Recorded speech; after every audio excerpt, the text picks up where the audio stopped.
بسم اللہ الرحمن الرحیم نحمده ونصلی ونسلم علی رسولہ الکریم اما بعد۔ معزز طلبہ کرام، اللہ تعالیٰ سے امید ہے کہ آپ سب خیر و عافیت سے ہوں گے۔ سبق نمبر 55، اور اس سبق میں باب و عقائد طلاق میں ہم بات کریں گے کہ ایک طلاق کو دوسری طلاق کے لیے غائد بناتا ہے، تو ایک کو غایہ اور دوسری کو مغیہ بناتا ہے، تو اس میں کیا حکم ہوگا؟ جیسے کہتے ہیں کہ من طلاق الی ثنتین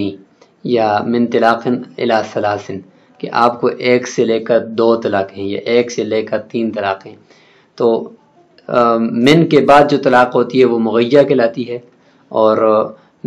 الا کے بعد جو طلاق ہوتی ہے یا الا کے بعد جو چیز ہوتی ہے اس کو غائد کہتے ہیں، سٹاپ کہتے ہیں، یا جس کو جہاں پر کسی چیز نے جا کر رکنا ہوتا ہے اس کو غائد کہتے ہیں۔ تو مغیہ کہتے ہیں کہ کسی بھی مطلب چیز کو جو وہ چل رہی ہے اور آگے جا کر اس نے کسی سٹاپ تک پہنچنا ہے، تو وہ جو پہنچنے والی چیز ہے وہ مغیہ ہو جائے گی، اور آگے جو سٹاپ ہے اس کو غائد کہتے ہیں۔ جیسے کہ سرت من البصرۃ الی الکوفہ، میں بصرہ سے چلا کوفہ تک، تو بصرہ سے میں چلا تو یہ مطلب مغیہ ہو گیا، اور میرا یہ چلنا اور آگے غائد وہ کوفہ ہے، تو الا کے بعد غائد ہوتی ہے، اور الا سے پہلے من کے بعد جو ہوتی ہے وہ مغیہ ہوتی ہے۔ تو طلاق کو بھی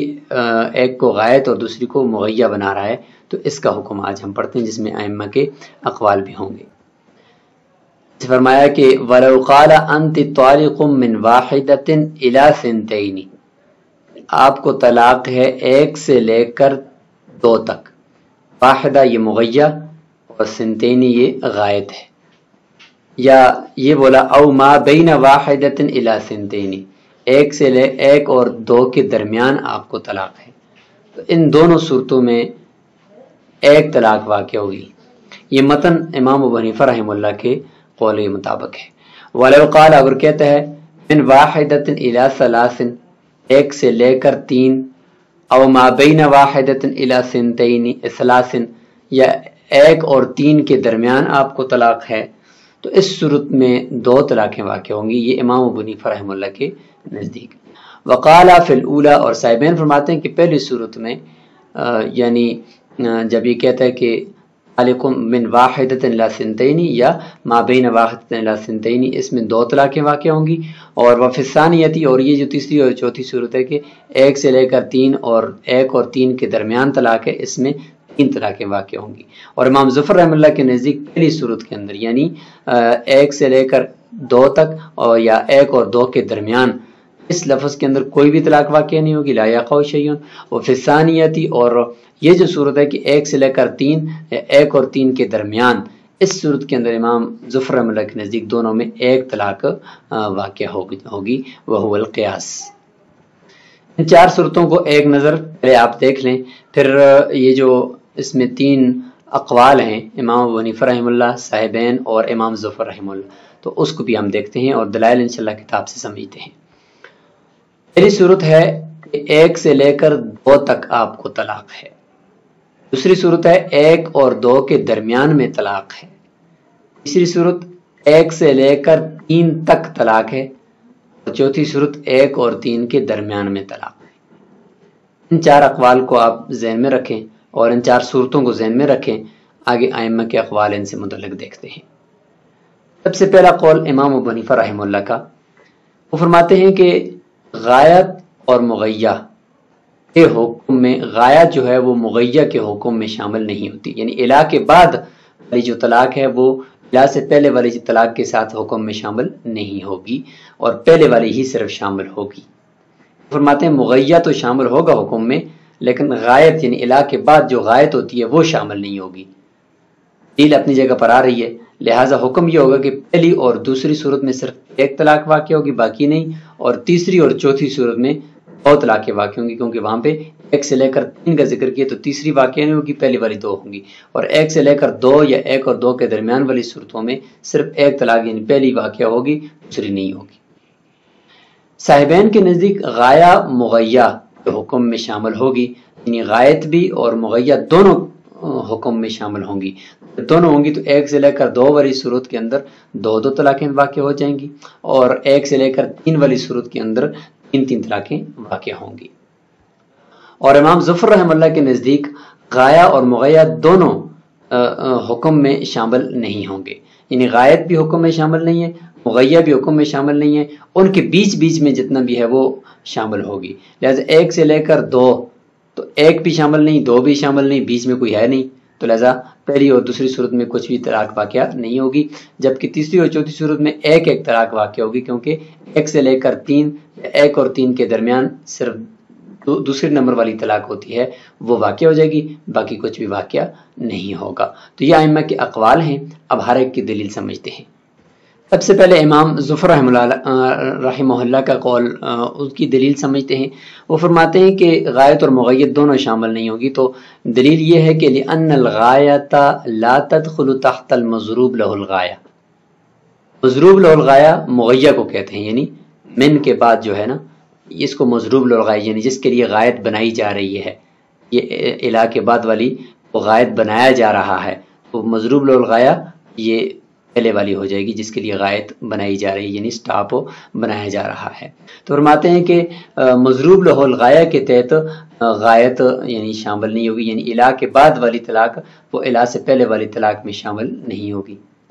یہ بات بھی کلیئر ہوگی. کما لو قال بعت منک من هذا الخائط الى هذا الخائط، جس طرح کہ انسان کہتا ہے نا کہ میں نے آپ کے اوپر زمین بیچ دی ہے اس دیوار سے لے کر اس دیوار تک، تو اس میں دونوں دیواریں یعنی جو غایت اور مغیہ بنی ہیں وہ شامل نہیں ہوتی بے میں، بلکہ اس کے بیچ کی زمین شامل ہوتی ہے. تو لہذا دیکھیں نہ یہ غایت شامل ہے نہ مغیہ شامل ہے. وجہ قولہما وہو الاستحسان، صاحبین کا قول جو استحسان ہے، وہ فرماتے ہیں کہ ان مثل هذا الكلام متى ذکر فی العرف یراد به الکل. اس طرح کا کلام جب عرف میں ہوتا ہے نا تو اس سے کل مراد لیا جاتا ہے، یعنی شروع بھی اور آخر بھی، غایہ بھی مغیہ بھی سب شامل ہوتے ہیں. جیسے کہ کوئی آپ کسی کو کہتے ہیں خذ من مالی من درہم الی مئۃ، میرے مال سے لے لو 1 درہم سے لے کر 100 تک. کیا مطلب ہے؟ 98 لے لو؟ نہیں، 1 درہم بھی شامل ہوگا اور آگے 100واں درہم بھی شامل ہوگا، غایت بھی شامل ہوگی اور مغیہ بھی شامل ہوگی، لہذا پورے 100 درہم مراد ہوتے ہیں. اور امام ابو حنیفہ رحمہ اللہ کی دلیل کہ ان المراد به اکثر، ان کے نزدیک کیا ہے کہ مغیہ شامل ہوگی اور آگے الہ کے بعد والی غایت اس میں شامل نہیں ہوگی. تو ان کی دلیل یہ ہے کہ ان المراد به اکثر دون الاقل، کہ اس طرح کا کلام جب بولا جاتا ہے من واحدۃ الی ثنتین یا من واحدۃ الی ثلاث، اس سے مراد کیا ہوتا ہے؟ زیادہ، جو ان میں سے جو زیادہ ہے اس سے کم مراد ہوتا ہے، اور جو کم ہے اس سے زیادہ مراد ہوتا ہے. جیسے کہ وہ کہتے ہیں نا کہ بزرگ حضرات کہتے ہیں کہ میری عمر 60 الی 70، من 60 الی 70، ما بین 60 الی 70،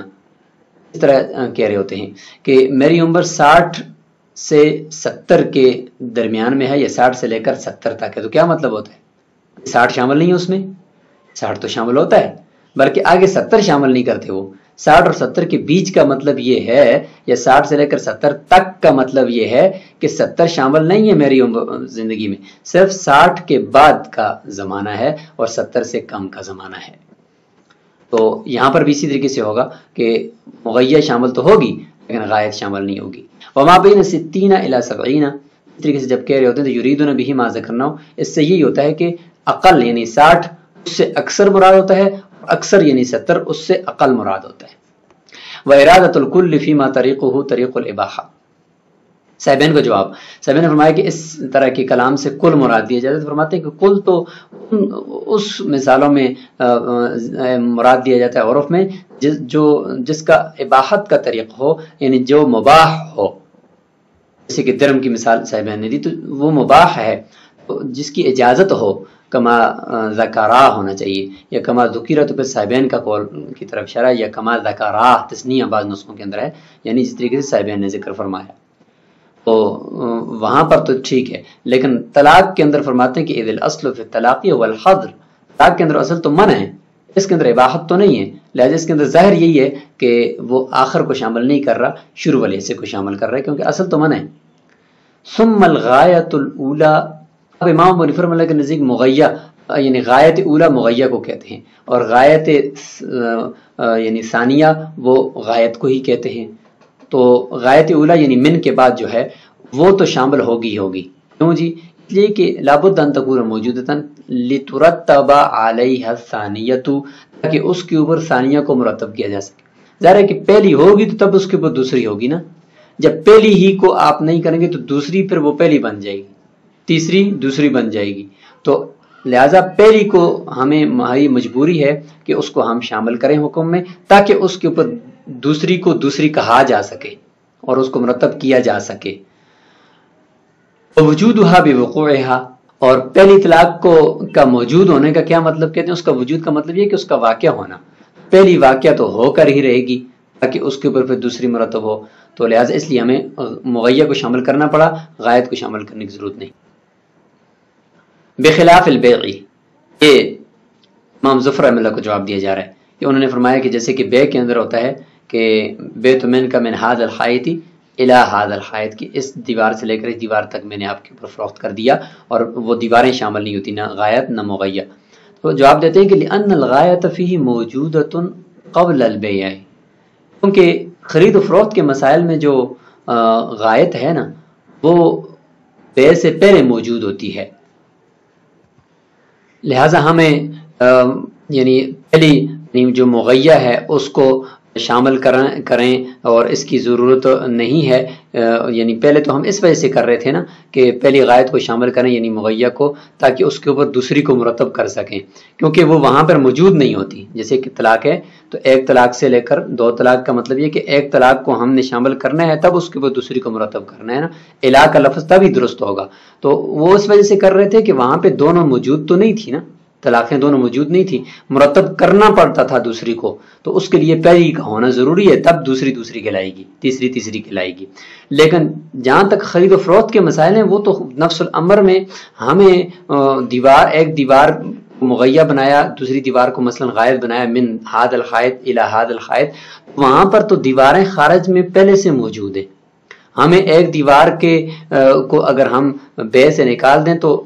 دوسری دیوار کے لیے کوئی بھی مسئلہ نہیں ہے، لہذا اگر مغیہ کو وہاں نکال دیں،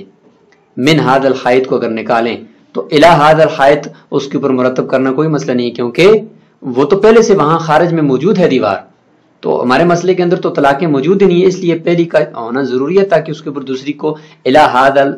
یا الی ثنتین کو مرتب کرنا درست ہو، اور یہاں پر تو خارج میں دونوں طلاقیں دونوں دیواریں موجود ہوتی ہیں، جب موجود ہیں تو ان دونوں کو ساقط کر کے بیچ کا جو حصہ ہے اس کو مراد لیا جا سکتا ہے، جبکہ طلاق کے اندر ایسا نہیں کیا جا سکتا۔ ولو نوی واحدۃ، اگر ان میں انہی چاروں صورتوں کے اندر من واحدۃ الی ثنتین من واحدۃ الی ثلاث کے اندر صرف ایک کی نیت کرتا ہے تو دیانتاً اس کی بات کو لے لیا جائے گا، لیکن فیصلہ اس کے اوپر نہیں ہوگا، کیوں؟ لأنہ محتمل کلامہ، ٹھیک ہے، دیانتاً اس کی تصدیق کریں گے کیونکہ اس کے کلام کے اندر یہ احتمال بھی ہے کہ من واحد الی ثنتین کے اندر وہ پہلی مراد لے رہا ہے اور آگے کی مراد نہیں لے رہا، لیکن خلاف الظاہر، لیکن ظاہر کے یہ خلاف ہے، لہذا جب قاضی سے فیصلہ لے گا تو قاضی تو ظاہر پر فیصلہ کرتا ہے، اور ظاہر میں یہ یہی کہنا چاہتا ہے کہ غایت جو شامل کر رہا ہے تو لہذا پہلا حصہ شامل ہوگا، الا کے بعد والا شامل نہیں ہوگا۔ مفتہ بھی قول یہاں پہ امام ابو حنیفہ رحمہ اللہ کا ہے کہ طلاق چونکہ موجود نہیں ہے تو اس کے وجود کے ترتب کے لیے پہلا یعنی مغیہ شامل ہوگی، آگے پھر غایت شامل نہیں ہوگی، کیونکہ طلاق کے اندر اصل منع ہے، لہذا جتنی کم واقع ہو اتنی زیادہ بہتر ہے۔ تو یہ مسئلہ تفصیلی تھا، اس کو آج اتنا ہی ہم پڑھتے ہیں، اگلے سبق کے اندر انشاءاللہ مزید طلاق کے اندر ضرب اور حساب کے مسائل کو بھی ہم انشاءاللہ ذکر کریں گے۔ السلام علیکم ورحمۃ اللہ۔